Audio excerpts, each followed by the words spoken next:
अकबर बीरबल और जादुई गधे की कहानी। एक समय की बात है, बादशाह अकबर ने अपने बेगम के जन्मदिन के लिए बहुत ही खूबसूरत और बेशकीमती हार बनवाया था। जब जन्मदिन आया तो बादशाह अकबर ने वह हार अपनी बेगम को तोहफे में दे दिया, जो उनकी बेगम को बहुत पसंद आया। अगली रात बेगम साहिबा ने वह हार गले से उतारकर एक संदूक में रख दिया। जब इस बात को कई दिन गुजर गए तो एक दिन बेगम साहिबा ने हार पहनने के लिए संदूक खोला, लेकिन हार कहीं नहीं मिला। इससे वह बहुत उदास हो गईं और इस बारे में बादशाह अकबर को बताया। इस बारे में पता चलते ही बादशाह अकबर ने अपने सैनिकों को हार ढूंढने का आदेश दिया, लेकिन हार कहीं नहीं मिला। इससे अकबर को यकीन हो गया कि बेगम का हार चोरी हो गया है। फिर अकबर ने बीरबल को महल में आने के लिए बुलावा भेजा। जब बीरबल आया तो अकबर ने सारी बात बताई और हार को खोज निकालने की जिम्मेदारी उसे सौंप दी। बीरबल ने समय व्यर्थ किए बिना ही राजमहल में काम करने वाले सभी लोगों को दरबार में आने के लिए संदेश भिजवाया।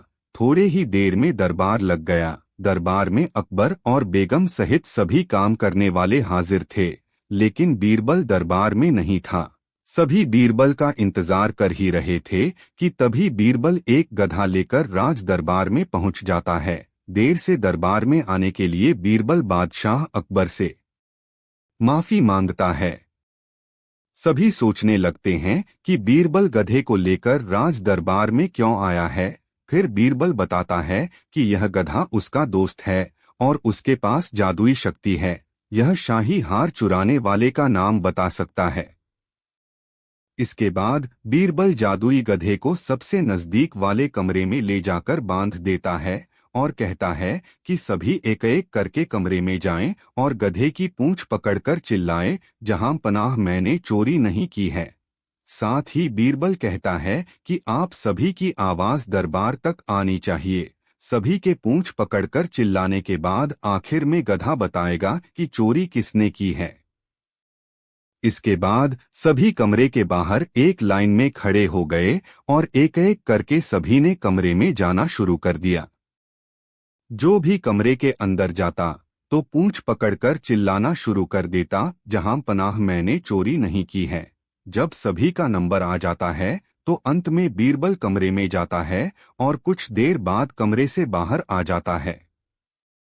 फिर बीरबल सभी काम करने वालों के पास जाकर उन्हें दोनों हाथ सामने करने को बोलता है और एक एक करके सभी के हाथ सूंघने लगता है। बीरबल की इस हरकत को देखकर सभी हैरान हो जाते हैं।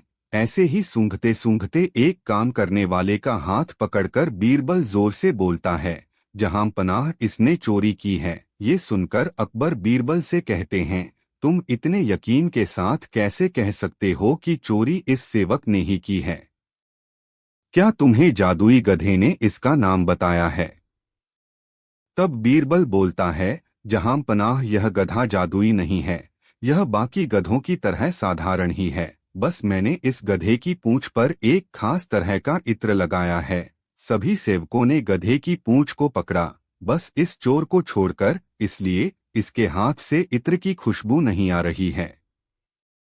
फिर चोर को पकड़ लिया गया और उससे चोरी के सभी सामान के साथ ही बेगम का हार भी बरामद कर लिया गया। बीरबल की इस अक्लमंदी की सभी ने सराहना की और बेगम ने खुश होकर बादशाह अकबर से उसे उपहार भी दिलवाया।